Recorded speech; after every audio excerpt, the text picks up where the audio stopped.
사도행전 9장에 기록된 이 말씀을 통해서 하나님께서 주시는 은혜를 우리가 함께 나누기를 원합니다. 여러분이 사도행전 9장 말씀에는 땅끝까지 복음을 전하기 위해 이 하나님의 일꾼을 부르시는 장면이 기록이 되어 있습니다. 이 사도행전은 하나님의 구원 계획 가운데 모든 사람들에게 성령이 임하는 시대가 되었고, 또 어떻게 이 성령이 모든 사람들에게 임하게 되었는가, 누가는 이 성령이 임하게 되는 과정들을 차례대로 기록을 하게 됩니다. 그래서 예루살렘과 유대는 12사도에 의해서 복음이 증거가 되고, 이 사마리아는 7집사 중에 한 사람인 빌립 집사님이 증인이 되고, 이제는 땅끝을 향한 이방인들을 구원하는 사역을 하게 되는데, 이 이방인을 구원한 사역에는 준비된 일꾼이 필요합니다. 그래서 오늘 사도행전 9장 말씀에는 이방인들에게 복음을 전할 하나님의 일꾼을 준비하는 모습이 기록이 되어 있는 것입니다. 그런데 이 이방인을 위한 일꾼이 놀랍게도 기독교인들을 가장 미워하고 핍박했던 사울이라는 것입니다. 여러분, 사도행전 9장 1절 말씀에 보시면 사울이 주의 제자들에게 대하여 여전히 위협과 살기가 등등하여 대제사장에게 가서 다메섹 여러 회당에 가져갈 공문을 청하니, 이는 만일 그 도를 따르는 사람을 만나면 남녀를 막론하고 결박하여 예루살렘으로 잡아오려 함이라 라고 말씀을 합니다. 이 사울은 스데반 집사를 죽이는데 증인이 될 만큼 이 기독교인들을 미워했고 위협과 살기가 등등하였다라고 말씀을 합니다. 그래서 이 사울은 자기 스스로 자원해서 다메섹까지 가서 이 기독교인들을 잡아올 만큼 유대교에 정통한 사람이고 열심히 특심한 사람이었습니다.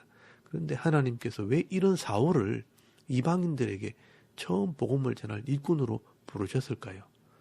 왜냐하면 이방인들에게 복음을 전하는 일은 보통 어려운 일이 아니기 때문입니다. 분명한 자기 확신과 대적 같은 성품이 아니면 감당하기 힘들기 때문에 이 강직한 사람이 필요했던 것입니다. 그리고 이 이방인들을 쉽게 접할 수 있는 헬라파 유대인이어야 하고, 또 이 당시에는 로마의 통치 아래에 있었기 때문에 로마의 시민권이 있는 사람이 필요했습니다. 그런데 이 사울은 이 모든 조건을 다 갖춘 사람이었습니다. 아버지가 로마 시민권을 가지고 있었기 때문에 태어날 때부터 로마의 시민권을 가지고 있었고, 또 이 사울은 바리새인으로 가말리엘 학문에서 공부를 했기 때문에 말씀으로 준비가 되어 있었고, 그리고 헬라파 유대인이기 때문에 흩어져 있는 유대인들이나 이방 사람이나 자연스럽게 만날 수 있고, 또 언어의 소통에도 문제가 없는 사람이었습니다. 사울은 이방 땅을 위한 사도로 준비된 사람이었습니다. 그런데 이 사울이 기독교인들을 핍박한 이유는 이 기독교인들이 미워서가 아니라 자기의 분명한 신앙 때문이었습니다. 유대교의 관점에서 볼 때 이 분명히 기독교가 잘못되었다고 생각을 했고, 또 잘못된 것은 바로잡아야 한다고 생각을 한 것입니다. 그만큼 이 사울은 진리를 믿어야 한다는 바른 신앙을 가지고 있었습니다. 단지 이 예수가 메시아이고 구원자라고 하기 때문에 이 기독교인들을 핍박을 한 것입니다. 이 사울의 신앙으로는 이해가 되지 않은 것입니다. 그래서 오늘 본문에 보시면 예수님께서 직접 이 다메섹으로 가는 사울을 만나시게 됩니다. 여러분, 이 장면은 이 사울의 인생의 전환점을 맞이하는 굉장히 중요한 장면입니다. 여러분, 3절 말씀에 보시면 이 사울이 다메섹으로 가는 길에서 예수님을 만나는 표적을 경험하게 됩니다. 길을 가는 중에 이 사울은 강한 빛을 보게 되고, 또 예수님의 음성을 듣게 되고, 부활하신 예수님을 직접 만나게 됩니다. 사울은 사울아, 사울아, 네가 어찌하여 나를 핍박하느냐라는 음성을 듣게 됩니다. 이 사울은 놀라서 질문을 합니다. 주여, 누구시니까? 라고 질문할 때 예수님께서 말씀하십니다. 나는 네가 핍박하는 예수라라는 음성을 듣게 됩니다. 이 영적인 체험은 사울을 위한 개인적인 표적입니다. 이렇게 하지 않으면 이 사울이 예수를 믿지 않기 때문에 이런 표적을 통해서 예수님을 믿게 하는 것입니다. 마치 하나님께서 이 모세를 일꾼으로 부르시기 위해 이 불타는 떨기 나무를 통해 음성을 들려주신 것과 같은 것입니다. 이 모세는 호렙산에서 자기 이름을 부르는 이 하나님의 음성을 듣고 부름을 받게 됩니다. 이 사울은 이방인을 구원하기 위한 하나님의 준비된 일꾼이었습니다. 그래서 이 사울을 설득하기 위해 하나님께서 이런 표적을 보여주신 것입니다. 그렇다고 누구나 다 이런 표적을 보거나 듣는 것은 아니라는 것을 알아야 합니다.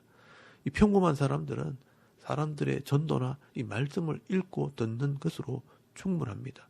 그러나 이 사울 같은 사람은 이런 분명한 표적을 보여줌으로 남들이 하지 못하는 엄청난 일들을 하게 하는 것입니다.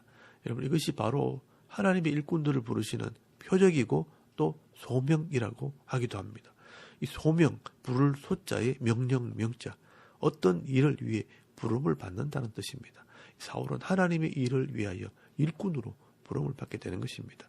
이때 이 사울은 개인적으로 엄청난 충격을 받게 됩니다. 예수님께서 십자가에 죽으셨고 부활하셨다는 소문은 들었지만 거짓말인 줄 알았는데, 그 부활하신 예수님을 직접 눈으로 보게 될 때 예수님이 진짜 부활하셨구나, 그리고 예수님이 진짜 구약에 예언된 메시아였다 하는 것을 알게 된 것입니다. 사울은 이미 구약의 율법에 능한 학자였고 이 구약에 예언된 메시아가 오실 것이라는 것을 알고 있었지만 예수님께서 메시아였다는 것은 믿지 않았습니다. 그런데 이 부활하신 예수님을 만나게 되니 이제까지 있었던 모든 사건들이 사실이었고 진리였다는 것을 알게 된 것입니다. 나중에 사울이 고백을 하지만 이때부터 진짜 하나님의 구원 계획을 알게 되고 깨닫게 된 것입니다. 이때 사울은 굉장히 혼란스러웠을 것입니다. 자기가 확신을 가지고 했던 이런 행동들이 다 죄였기 때문입니다. 스데반을 죽게 하고 많은 사람들을 핍박했던 이 모든 것들이 엄청난 죄였다는 것을 알게 된 것입니다. 그래서 사울이요, 하나님의 일꾼이 되기 위해서는 제일 먼저 해야 할 일은 이런 모든 죄에 대한 회개가 필요한 것입니다. 그래서 하나님께서는 이 강한 빛을 본 이 사울의 눈을 멀게 하시고 직가라는 곳에 가서 3일 동안 회개 기도를 하게 하십니다.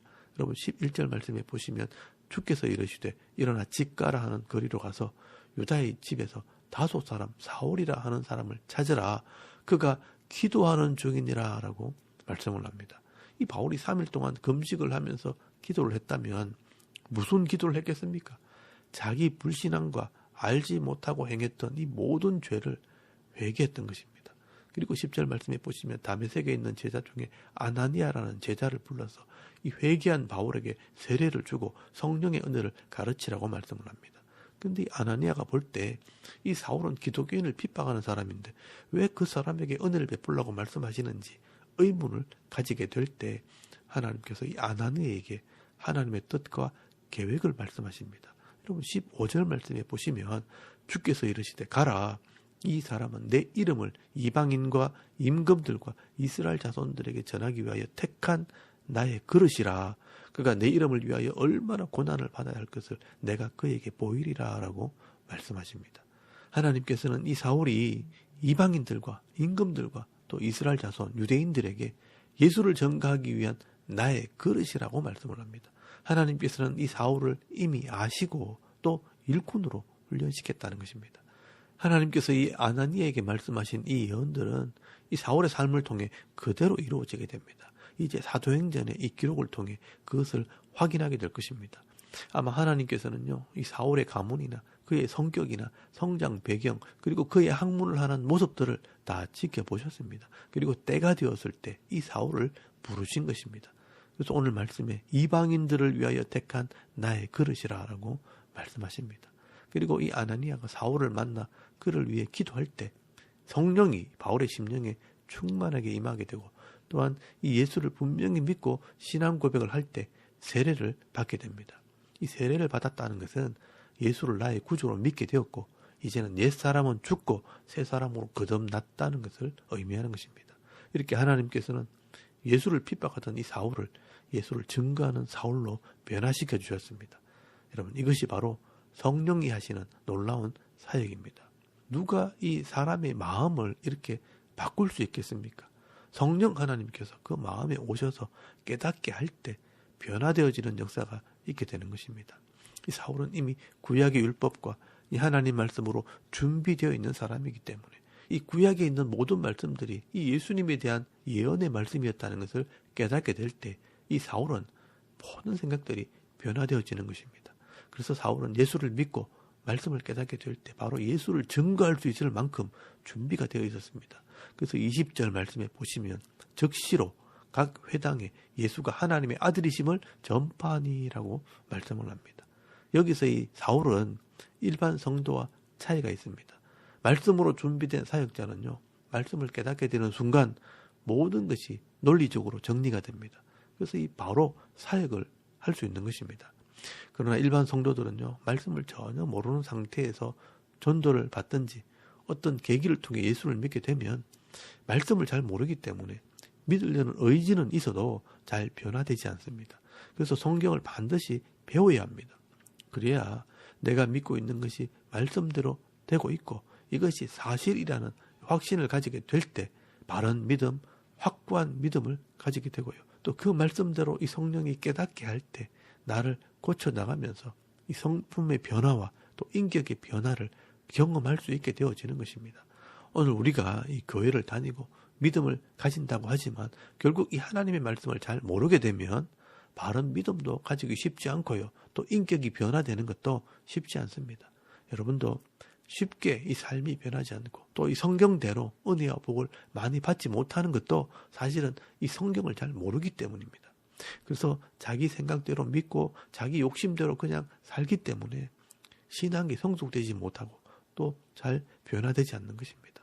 그러므로 이 바른 믿음을 가지고 성숙한 신앙으로 변화되기 원하신다면 또 성경대로 가정에서 직장에서 복을 받기를 원하신다면 이 하나님 말씀을 부지런히 성실하게 배워야 합니다.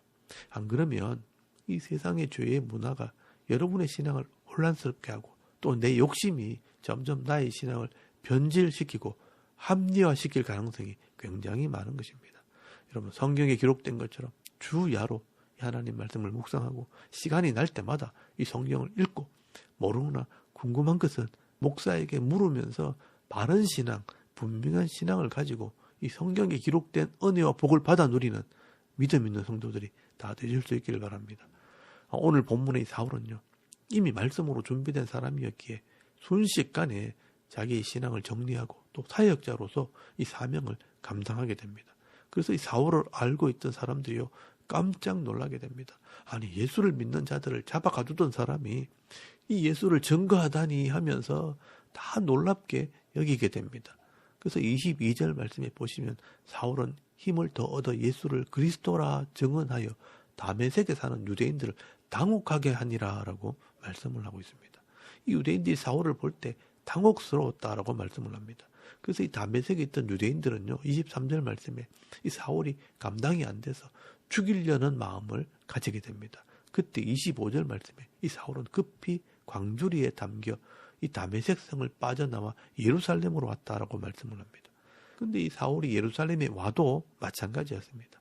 사울을 알던 모든 사람들은 사울을 두려워합니다.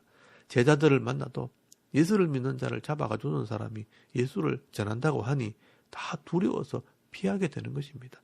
혹시나 거짓으로 예수를 믿는 척 하다가 숨어있는 기독교인들을 잡아가려고 하는 거 아닌가 의심의 눈으로 보게 되는 것입니다. 그래서 이 바나바 같은 이 믿을 수 있는 사람이 이 사람들을 설득을 했지만 사람들은 잘 믿지 않았습니다. 그래서 26절 말씀에 보시면 그가 제자 됨을 믿지 않았다라고 말씀을 합니다. 29절 말씀에는요, 그 사람들이 죽이려고 힘쓰거늘 이 사울이 유대인들을 배반하고 기독교인이 되었다고 생각할 때 사울도 죽이려고 했다는 것입니다. 그래서 할 수 없이 사울은 자기 고향 다소에 가서 개인적인 선교 활동을 하게 된 것입니다. 이렇게 하나님께서는 성령을 통해 일꾼을 부르시고 감동하게 하시고 때가 되었을 때 사역자로 세우게 됩니다. 어느 정도 차이는 있겠지만 우리 각자에게는요, 이런 사명이 있고 부르시는 때가 있습니다. 사역자들은 사역자대로, 직분자들은 직분자대로, 성도는 성도대로 자기가 해야 할 몫이 있습니다.